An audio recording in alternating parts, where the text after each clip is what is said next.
Hi friends, welcome to my channel. நம்ம இந்த வீடியோல எதை பத்தி பார்க்க போறோம்னா டெய்லி நம்ம லைஃப்ல அதிகமா யூஸ் பண்ற சென்டென்ஸ் வந்து மேக் பண்ணி பேசுறது எப்படின்னு தான் நம்ம இந்த வீடியோல பார்க்க போறோம். ஓகே फ्रेंड्स, வீடியோக்குள்ள போறதுக்கு முன்னாடி நம்ம சேனலை ஃபர்ஸ்ட் டைம் பாக்குறீங்கன்னா சப்ஸ்கிரைப் பண்ணுங்க. இந்த வீடியோ உங்களுக்கு பிடிச்சிருந்தா லைக் பண்ணுங்க. ஓகே, இந்த வீடியோக்குள்ள போகலாம். ஓகே, ஃபர்ஸ்ட் ஒன் பாருங்க. எந்த நேரத்திலும் எனக்கு கால் பண்ணுங்க. நம்ம சொல்லுவோம்ல, எந்த நேரமா இருந்தாலும் சரி எந்த நேரத்திலயும் எனக்கு கால் பண்ணுங்க அப்படின்னு சொல்லுவோமா? அது எப்படி சொல்றது பாருங்க. எந்த நேரத்திலும் எனக்கு கால் பண்ணுங்க. அப்போ எனக்கு கால் பண்ணுங்க அப்படின்னா call me. Okay, call me அப்படின்னா எனக்கு கால் பண்ணுங்க. எப்போ? எந்த நேரத்திலும் அப்படின்னா any time. Call me anytime அப்படின்னா எந்த நேரத்திலும் எனக்கு கால் பண்ணுங்க. நெக்ஸ்ட் ஒன் பாருங்க. அதை தொடாத, அது சூடா இருக்கு. நம்ம சொல்லுவோம்ல, அதை தொடாத, அது சூடாக இருக்கிறது அப்படின்னு சொல்லுவோம். அந்த சின்ன குழந்தைங்க கிட்ட எல்லாம் சொல்லுவோம் தானே. அப்போ அது எப்படி சொல்றது பாருங்க. அதை தொடாத, இது ஃபர்ஸ்ட் எடுக்கும். ஓகே, தொடாத அப்படின்னா நெகட்டிவ்ல சொல்றோம். ஓகே, தொடாத அப்படின்னு நெகட்டிவ்ல சொல்லும் போது இங்க என்ன வரும்? Don't touch. Don't touch. இது சப்ஜெக்ட் இல்ல. சப்ஜெக்ட் இருந்துச்சுன்னா இது நீ அதை தொடாத அப்படின்னு சொல்லுமா? நீ அதை தொடாத அப்படின்னு சப்ஜெக்ட் இருந்ததுன்னா you don't touch. Okay, you don't touch அதை அப்படின்னா eat. ஓகே, அதே இது சப்ஜெக்ட் இல்லாதனால நம்ம என்னது அதை தொடாத அப்படின்னு சொல்லுவோமா? பிள்ளைங்க கிட்ட என்ன மேக்சிமம் சொல்லுவோம், அதை தொடாத அப்படின்னு. அப்ப சப்ஜெக்ட் இல்லைன்னா டோன்ட் டச் இட், அதை தொடாத. ஓகே, அடுத்து அது சூடாக இருக்கிறது. இது எப்படி சொல்லலாம்? அது சப்ஜெக்ட் வந்திருக்கு, அது சூடாக இருக்கிறது. இந்த அதை அப்படின்னா அது ஆப்ஜெக்ட் ப்ரோனவுன். அது அப்படின்னா அது சப்ஜெக்ட். ஓகே, சப்ஜெக்டா என்ன வந்திருக்கு? அது. அதுனா இட். ஓகே, அது, அதை எல்லாத்துக்கும் இட்டும் போடலாம், தட்டும் போடலாம். ஓகே, அப்போ இட் அடுத்து என்ன வரணும்? அது சூடாக இருக்கிறது. அதோட நிலையை நம்ம சொல்றோம், சூடாக இருக்கிறது. ஓகே, அப்போ அது சூடாக இருக்குன்னா அதோட நிலையை சொல்ற இடத்துல நம்ம என்னது பி வெர்ப் தான் யூஸ் பண்ணோம். இங்க மெயின் வெர்ப் எதுவுமே வரல உன்னோட நிலையை சொல்லும் போது. அப்போ பி வெர்ப் என்ன வரும்? am, is, are. ஏன்னா இல்ல பாருங்க, இருக்கிறது பிரசன்ட்ல நம்ம சொல்றோம். இருந்தது அப்படின்னா அது பாஸ்ட், இருக்கிறதுனா பிரசன்ட். சூடாக இருக்கிறது இப்போ பிரசன்ட்ல நடக்குது. அப்போ பிரசன்ட்ல நம்ம சொல்லும் போது am, is, are இந்த மூணுல ஒண்ணுதான் வரும். இல்ல இட் வந்திருக்கு. இட்னா ஒன்னே ஒண்ணு நம்ம மென்ஷன் பண்ணி பேசுறதுதான். அப்போ is. ஓகே, இட்னாலே என்னது? ஒன்னே ஒண்ணா மென்ஷன் பண்ணி பேசுறது. அப்போ இட் இஸ். இல்லனா இத வந்து சேர்த்து எப்படி எழுதலாம்? இட்ஸ் இப்படியே எழுதலாம். ஓகே, இட்ஸ்னு எழுதலாம், இல்ல இட் இஸ். என்னது? சூடுக்கு ஹாட். ஓகே, அப்போ அதை தொடாத, அது சூடாக இருக்கிறது. அதுக்கு don't touch it, it is hot, இல்ல இட்ஸ் ஹாட் அப்படின்னு சொல்லலாம். ஓகே, நெக்ஸ்ட் ஒன் பாருங்க. நான் 2 நாட்களுக்கு முன்னாடி என் காரை விற்றேன். 2 நாட்களுக்கு முன்னாடி இங்க டைம் பீரியட மென்ஷன் பண்ணிருக்கு. இன்னொன்னு பாருங்க, என் காரை விற்றேன். இது என்னது? வெர்போடே முடியுது. அந்த பாஸ்ட் இது வந்து என்னது? பாஸ்ட்ல நடந்து முடிஞ்சது. பாஸ்ட்ல நடந்தது ஒரு டைம் பீரியட், காலத்தை வந்து நம்ம மென்ஷன் பண்ணி இருக்கோம். அப்ப இது என்னது? Past, simple past tense. Okay, simple past tense படி நம்ம எழுதும் போது எப்படி எழுதுவோம்? ஃபர்ஸ்ட் வந்து சப்ஜெக்ட் நான், நான்னா ஐ. அடுத்து என்ன வரணும்? வெர்ப் வரணும். அந்த வெர்ப் V2 ஃபார்ம்ல இருக்கணும். பாஸ்ட் விற்றேன். அப்ப நான் 2 நாட்களுக்கு முன்னாடி என் காரை விற்றேன். விற்கக்கூடிய செயல் தான் நடந்திருக்கு. விற்கிறதுக்கு இங்கிலீஷ்ல செல். அதோட பாஸ்ட் என்னது? சோல்ட். ஓகே, ஐ சோல்ட் அப்படின்னா நான் விற்றேன். அடுத்து எது? என் காரை. என் காரைனா மை கார். அடுத்து எப்போ? 2 நாட்களுக்கு முன்னாடி, 2 days ago. ஓகே, அப்போ I sold my car 2 days ago அப்படின்னா நான் 2 நாட்களுக்கு முன்னாடி என் காரை விட்டேன் அப்படின்னு சொல்றேன். அடுத்து நெக்ஸ்ட் ஒன் பாருங்க, நீ என்ன முடிவு எடுத்திருக்க. நமக்கே போல நீ என்ன முடிவு, அதை பற்றி நீ என்ன முடிவு எடுத்திருக்க அப்படின்னு கேட்போமா. அப்ப நீ என்ன முடிவு எடுத்திருக்க அப்படின்னு கேட்கும் போது பாருங்க, முடிவு எடுத்திருக்க, முடிவு எடுத்த அப்படின்னா அது past tense, simple past tense. எடுத்து இருக்க, ஓகே, எடுத்து இருக்க, எடுத்து இருக்க அப்படின்னு சொல்லும்போது அது பிரசன்ட் பெர்ஃபெக்ட் டென்ஸ். ஓகே, ஒரு செயல் வந்து பாஸ்ட்ல நடந்திருக்கும், அது வந்து பிரசன்ட்ல கனெக்ட் பண்ணி பேசுறது. முடிவு எடுத்திருக்க, முடிவு எடுத்த அப்படின்னா அது சிம்பிள் பாஸ்ட் டென்ஸ். எடுத்திருக்க, என்ன முடிவு எடுத்திருக்க. ஓகே, அப்போ எடுத்து இருக்க, நல்லா கவனிச்சுக்கோங்க. அந்த எடுத்து இருக்க அத பிரசன்ட்ல கனெக்ட் பண்ணி பேசுறது. எடுத்திருந்த அப்படின்னா, எடுத்து இருந்த அப்படின்னா அது பாஸ்ட் பெர்ஃபெக்ட் டென்ஸ். எடுத்திருக்க அப்படின்னா அது பிரசன்ட் பெர்ஃபெக்ட் டென்ஸ். அப்போ பிரசன்ட் பெர்ஃபெக்ட் டென்ஸ் படி ஒரு क्वेश्चन கேட்கணும்னா எப்படி கேட்கணும் பாருங்க. ஃபர்ஸ்ட் வந்து WH क्वेश्चन இருந்தா அதுதான் ஃபர்ஸ்ட் எழுதணும். இல்ல WH क्वेश्चन இருக்கா, நீ என்ன முடிவு எடுத்திருக்க, அப்ப என்ன. WH क्वेश्चन வந்திருக்கா, என்னன்னா what, அத ஃபர்ஸ்ட் எழுதணும். செகண்ட் வந்து have இல்லனா has யூஸ் பண்ணனும். பிரசன்ட் பெர்ஃபெக்ட் டென்ஸ்க்கு நம்ம என்ன யூஸ் பண்ணுவோம், have இல்லனா has யூஸ் பண்ணுவோம். அது சப்ஜெக்ட்ட பொறுத்து. இது WH क्वेश्चन வரலைனா இந்த have இல்லனா has யூஸ் பண்ணி தான் நம்ம क्वेश्चनே கேட்போம். ஓகே, அப்ப இல்ல வந்து have வருமா has வருமா. சப்ஜெக்ட் நீ வந்திருக்கு, நீனா you, you வந்திருக்கு, you வந்தா இங்க have தான் வரும். Subject I, you, we, they, அடுத்து plural noun வந்துச்சு அப்படின்னா have தான் யூஸ் பண்ணணும். ஓகே, அப்போ have, அடுத்து சப்ஜெக்ட், அடுத்துதான் என்னது verb. verb என்ன பாருங்க, முடிவு எடுத்திருக்கிறது. முடிவு எடுத்திருக்கிறதுக்கு டிசைட் பண்றது. அப்ப இங்க என்னது present perfect tense படி verb வந்து V3 ஃபார்ம்ல தான் இருக்கணும்.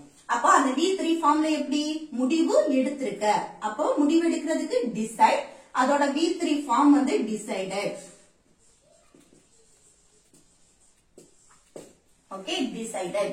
What have you decided அப்படின்னா நீ என்ன முடிவு எடுத்திருக்க. அடுத்து நெக்ஸ்ட் ஒன் பாருங்க, நான் இன்னும் முடிவு எடுக்கல. நம்ம சொல்லுவோம்ல, நான் இன்னும் முடிவு எடுக்கல.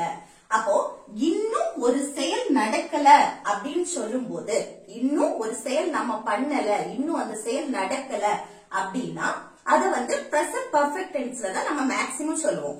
அப்போ எப்படின்னா அந்த இன்னும் அப்படின்னு மீனிங் ஸ்டில், yet, இந்த ரெண்டுக்கும் நம்ம மென்ஷன் பண்ணுவோம். ஸ்டில் அப்படின்னா பாசிட்டிவா பேசுறதுக்கு, இன்னும் அந்த செயல் நடந்துட்டே இருக்கு, இன்னும் அந்த செயல் நம்ம பண்ணிட்டே தான் இருக்கோம், இன்னும் நான் டிவி பார்த்துட்டு தான் இருக்கேன், இன்னும் நான் விளையாடிட்டு தான் இருக்கேன், இப்படி பாசிட்டிவா பேசுறதுக்கு நம்ம ஸ்டில் யூஸ் பண்ணுவோம். அது இது பாசிட்டிவா क्वेश्चन கேக்குறதுக்கு, இன்னும் அவன் டிவி பார்த்துட்டா இருக்கான், இன்னும் அவன் விளையாடிட்டா இருக்கான் அப்படின்னா அந்த பாசிட்டிவா பேசுறதுக்கும் பாசிட்டிவா क्वेश्चन கேக்குறதுக்கும், இன்னும் அந்த செயல் நடந்துட்டே இருக்கா, இன்னும் அந்த செயல் நடந்துட்டே இருக்கு அப்படின்னு சொல்றதுக்கு நம்ம ஸ்டில் யூஸ் பண்ணுவோம். yet அப்படின்னா இன்னும் அந்த செயல் நடக்கல.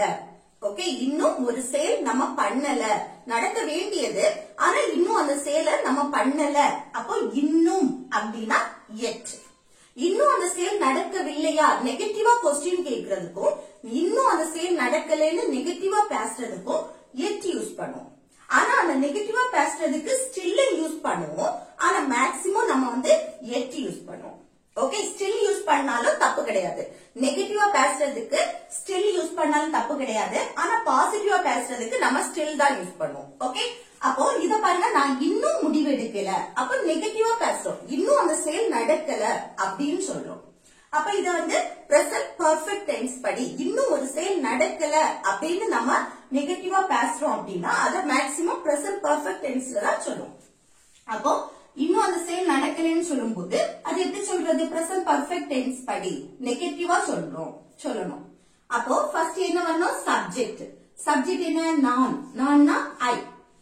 அடுத்து என்ன வரணும், have இல்லனா has வரும். இப்ப நெகட்டிவா பேசும்போது have it இல்லனா hasn't. ஓகே, அப்ப இல்ல I வந்திருக்கு, சப்ஜெக்ட் I வந்தாலே இங்க என்ன வரணும், haven't. have not எழுதலாம் இல்ல having எழுதலாம். ஓகே, அடுத்து என்ன வரணும்? verb வரணும். இல்ல verb எது? நான் இன்னும் முடிவெடுக்கல. அப்போ அந்த verb வந்து V3 ஃபார்ம்ல இருக்கணும். முடிவு எடுக்கிறதுக்கு இங்கிலீஷ்ல என்னது? decide. அதோட V3 ஃபார்ம் என்னது? decided. ஓகே, அடுத்து இன்னும் அந்த செயல் நடக்கல. இன்னும் yet. இந்த yetனா லாஸ்ட் வரும். ஓகே, அப்போ I haven't decided yet அப்படின்னா நான் இன்னும் முடிவு எடுக்கல அப்படின்னு அர்த்தம். ஓகே, அடுத்து நெக்ஸ்ட் ஒன் பாருங்க. நான் அவளை 2 முறை பார்த்திருக்கேன். நம்ம சொல்லுவோம்ல, நான் அவளை 2 தடவை பார்த்திருக்கேன். அந்த 2 முறை அத 2 தடவை பார்த்திருக்கேன். நம்ம பேச்சு வாக்குல என்ன? நான் அவளை 2 தடவை பார்த்திருக்கேன் இல்ல 2 முறை பார்த்திருக்கேன். நான் பார்த்தேன் அப்படின்னா அது என்னது? past tense, simple past tense. பார்த்தேன் முடிஞ்சு போன விஷயம், அந்த வெர்போடே முடியுது. பார்த்தேன் அப்படின்னா அது simple past tense. பார்த்து இருக்கிறேன், பார்த்தாச்சு, அத பிரசன்ட்ல கனெக்ட் பண்ணி பேசுறோம். பார்த்து இருக்கிறேன். அப்போ பாஸ்ட்ல நடந்தத நம்ம பிரசன்ட்ல கனெக்ட் பண்ணி பேசுறோம் அப்படின்னா அது வந்து பிரசன்ட் பெர்ஃபெக்ட் டென்ஸ். ஓகே, நான் அவளை 2 முறை பார்த்து இருக்கிறேன். ஓகே, பார்த்தேன் அப்படின்னா அது சிம்பிள் பாஸ்ட் டென்ஸ். நல்லா ஞாபகம் வச்சுக்கோங்க. பார்த்து இருக்கிறேன் அப்படின்னா அது பிரசன்ட் பெர்ஃபெக்ட் டென்ஸ். பார்த்து இருந்த அப்படின்னா பார்த்திருந்த அப்படின்னா அது பாஸ்ட் பெர்ஃபெக்ட் டென்ஸ். அப்ப எப்படி எழுதணும்? ஃபர்ஸ்ட் சப்ஜெக்ட் நான், நான்னா ஐ. அடுத்து என்ன வரணும்? பிரசன்ட் பெர்ஃபெக்ட் டென்ஸ் படி have இல்லனா has வரும். இங்க I வந்திருக்கு. I வந்தாலே have தான் வரும். Okay, I have. அடுத்து verb. verb இதுல எது? நான் அவளை 2 முறை பார்த்திருக்கேன். பார்க்கக்கூடிய செயல் தான் நடந்திருக்கு. பார்க்கிறதுக்கு இங்கிலீஷ்ல என்னது? see. அதோட past participle V3 ஃபார்ம் என்னது? seen. Okay, see. அடுத்து என்னது? அவளை, ஆப்ஜெக்ட். அவளை, அவளைனா her. அடுத்து 2 முறை, twice. ஓகே, அப்போ நான் அவளை 2 முறை பார்த்திருக்கேன் அப்படின்னு சொல்லும்போது I have seen her twice. Okay, next one பாருங்க. எங்களோட வாருங்க. நம்ம சொல்லுவோம்ல எங்க கூட வாருங்க அப்படின்னு. எங்க கூட, எங்களுடன், அந்த எங்களுடன் அப்படின்னு சொல்லுவோமா? எங்க கூட, எங்களுடன், எங்களோட வாருங்க அப்படின்னு சொல்லுங்க. அப்போ அப்படி சொல்லும் போது எப்படி சொல்லலாம்? வாருங்க, அது ஃபர்ஸ்ட். எங்களோட வா, வாருங்கள் எல்லாமே ஒண்ணுதான். ஓகே, அப்போ கம். அடுத்து என்னது? எங்களுடன், எங்களோட, எங்க கூட அப்படின்னு சொல்லும் போது அல வித். அடுத்து எங்களை அப்படின்னு சொல்லும் போது அஸ். வித் அஸ் அப்படின்னா எங்களோட இல்ல எங்களுடன், எங்க கூட அப்படின்னு மீன். சரியா? அப்போ கம் வித் அஸ் அப்படின்னா எங்களோட வாருங்கள் இல்ல எங்களோட வாருங்க, வா அப்படின்னு சொல்றது. அடுத்து எனக்கு இத பத்தி எதுவும் தெரியாது. நம்ம சொல்லுவோம்ல எனக்கு இத பத்தி எதுவுமே தெரியாது அப்படின்னு சொல்லுவோமா? அது எப்படி சொல்றது? எனக்கு இத பத்தி எதுவும் தெரியாது. எனக்கு ஃபர்ஸ்ட் சப்ஜெக்ட் என்ன? எனக்கு ஐ. அடுத்து verb தெரியாது, நெகட்டிவா பேசுறோம். அப்போ நெகட்டிவா பேசும்போது எப்படி? I don't know. ஓகே, இல்ல சப்ஜெக்ட் ஐ வந்திருக்கனால இங்க டோன்ட் யூஸ் பண்றோம். இதே இது சப்ஜெக்ட் he, she, it அடுத்து சிங்குலர் நவுன் வந்துச்சு அப்படின்னா இதுவும் சிங்குலர் தான். ஆனா ஐ வந்துச்சு அப்படின்னாலே நம்ம டோன்ட் தான் யூஸ் பண்ணுவோம், டசன்ட் யூஸ் பண்ண மாட்டோம். அப்ப அந்த singular noun subject he, she, it singular noun வந்தா நம்ம டசன்ட் தான் யூஸ் பண்ணுவோம். ஓகே, இந்த ஐய தவிர்த்து ஐ, யூ. யூ வந்து ஒரு ஆளை மென்ஷன் பண்ணாலும் சரி, ஒன்றுக்கு மேற்பட்டதை மென்ஷன் பண்ணாலும் நீ, நீங்கள் அப்படின்னு சொல்லும் போது யூ தான் போடுவோம். ஆனா யூ வந்தாலும் டோன்ட் தான் வரும். ஓகே, அப்போ ஐ டோன்ட் நோ அப்படின்னா எனக்கு தெரியாது. என்ன தெரியாது? எதுவும். எதுவும்னா எனிதிங். அடுத்து இதை பற்றி, அந்த பற்றி அப்படின்னு இருக்குல்ல, பற்றினா about. about இதை, about this. ஓகே, அப்போ I don't know anything about this அப்படின்னா எனக்கு இத பத்தி எதுவும் தெரியாது. நெக்ஸ்ட் ஒன் பாருங்க, நான் ஒரு முறையாவது அங்க போவேன். நம்ம சொல்லுவோம்ல, நான் ஒரு முறையாவது அங்க போவேன் அப்படின்னு சொல்லுமா. அப்போ அங்க போவேன் என்னது ஃபியூச்சரை மெயின் பண்ணி பேசுவாங்க, போவேன் அப்படின்னு. அப்ப ஃபியூச்சரை மெயின் பண்ணி பேசும்போது அது சிம்பிள் ஃபியூச்சர் டென்ஸ் படி எப்படி எழுதணும்? ஃபர்ஸ்ட் சப்ஜெக்ட் நான்னா ஐ, அடுத்து போவேன் அப்படின்னு ஃபியூச்சரை மெயின் பண்றோம். எல்லாத்துக்குமே will தான் யூஸ் பண்ணுவோம். ஃபியூச்சர்னாலே will தான் வரும். Okay, will simple future tense படி will போடணும். அடுத்து என்னது verb. verb வந்து V1 ஃபார்ம்ல தான் இருக்கும். போறதுக்கு இங்கிலீஷ்ல go. will go அப்படின்னா போவேன். ஓகே, அடுத்து எங்க, அங்க, அங்கன்னா the. அடுத்து ஒரு முறையாவது at least once. ஓகே, அப்போ நான் ஒரு முறையாவது அங்க போவேன் அப்படின்னா I will go there at least once. Okay, next இதை சரி செய். நம்ம சொல்லுவோம்ல, இத வந்து சரி பண்ணு அப்படின்னு.